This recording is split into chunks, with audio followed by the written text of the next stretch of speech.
Sabe o que acontece quando o maior agente do caos da cultura pop encara o sistema de justiça mais absoluto que a literatura já imaginou? É exatamente isso que a gente vai investigar hoje. Uma análise quase que teológica forense sobre o destino eterno do Coringa, usando o inferno de Dante como nosso mapa. E para começar, nada melhor do que uma das frases mais icônicas dele. Se eu vou ter um passado, prefiro que seja de múltipla escolha.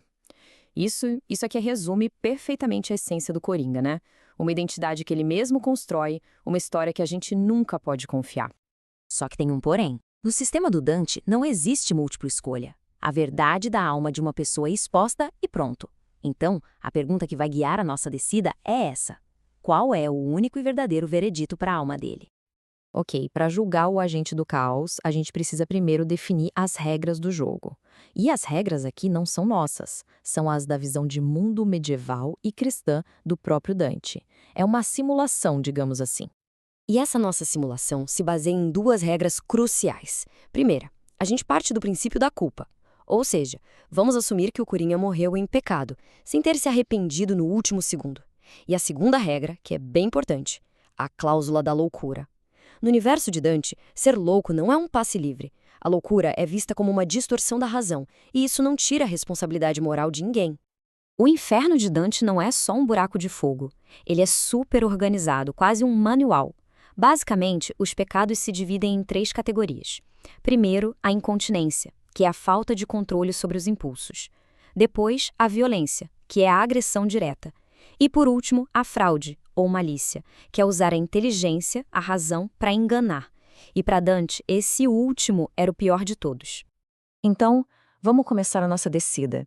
E olha, ela vai ser bem rápida. A maldade do Coringa é tão complexa, tão pensada, que ele simplesmente passa voando pelos círculos superiores, que lidam com pecados mais de impulso, de paixão. Círculo 2, luxúria. Será? A obsessão do Arthur Fleck pela vizinha, a Sophie, não tem nada a ver com desejo carnal. É um sintoma claro de um isolamento profundo, uma necessidade de ser visto. Então, ele passa direto. E o que dizer da ganância, lá no quarto círculo? É só lembrar daquela cena clássica dele queimando uma montanha de dinheiro. Ele não quer riqueza, ele quer destruir a própria ideia de valor. Ele está muito além disso. Passa também. Agora, o círculo 5, a ira. Aqui a coisa fica mais interessante. Os assassinatos no metrô, aquilo foi pura raiva, uma reação. Mas a transformação dele em Coringa pega essa raiva e a transforma em algo muito mais ativo, calculado. A ira foi só o ponto de partida, não o destino final. E aqui a gente chega na divisão mais importante do inferno de Dante. A violência, para ele, é o pecado de um animal, sabe? Um leão atacando. É impulsivo, direto no corpo. Agora, a fraude é o pecado de um demônio. É um ataque calculado, na alma, usando o que nos faz humanos, a razão. Para o Coringa, a violência é só a ferramenta. O pecado de verdade é a fraude. Isso nos joga bem mais para baixo, direto no oitavo círculo. E aqui, finalmente, a gente encontra um lugar que parece um lar perfeito para a alma do Coringa. Um lugar feito para os semeadores da discórdia. Bem-vindo a Malebolge, o oitavo círculo. Imagina um anfiteatro de pedra gigantesco com 10 fossos, 10 valas. Cada uma pune um tipo diferente de fraude, especificamente a fraude cometida contra pessoas que não eram da sua confiança. E dentro desse lugar horrível, tem um cantinho que parece que foi feito sob medida para ele. A nona vala, o lar dos semeadores de discórdia. E por que ele se encaixa tão bem? É só olhar o currículo dele. Ele incita uma guerra de classes que joga Gotham no caos. Ele pega o cavaleiro branco da cidade, o Harvey Dent, e o corrompe até transformá-lo no Duas Caras. Ele é um mestre em quebrar a sociedade em todos os níveis possíveis. Para entender a punição que ele receberia, a gente precisa conhecer a lei do inferno de Dante, o contrapasso. A ideia é simples e terrível. A punição tem que ser um reflexo do pecado, muitas vezes de um jeito grotescamente irônico. E o contrapasso para os semeadores de discórdia é assustadoramente perfeito. Um demônio passa o tempo todo partindo os pecadores ao meio com uma espada, tornando literal a divisão que eles causaram na vida. O sorriso do Coringa seria eternamente cortado no seu próprio corpo. Parece o fim da linha, certo? Um veredito que se encaixa como uma luva. Mas e se tiver algo mais? Um pecado ainda mais profundo, mais pessoal, um pecado que é tão grave que o arrasta para além do 8º círculo.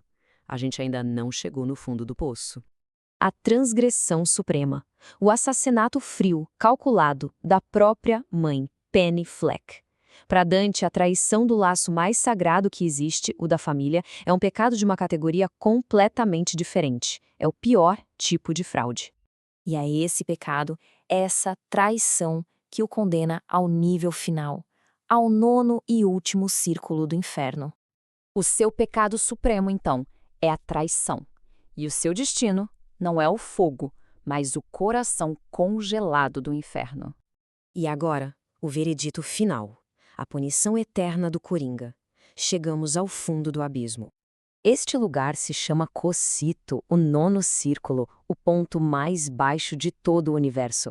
E a grande surpresa é que aqui não tem fogo. O que tem é um lago imenso congelado. A punição para os traidores é a ausência total de amor, de calor, de vida, selados no gelo para sempre. E aqui o contrapasso do Coringa é de uma ironia poética e terrível.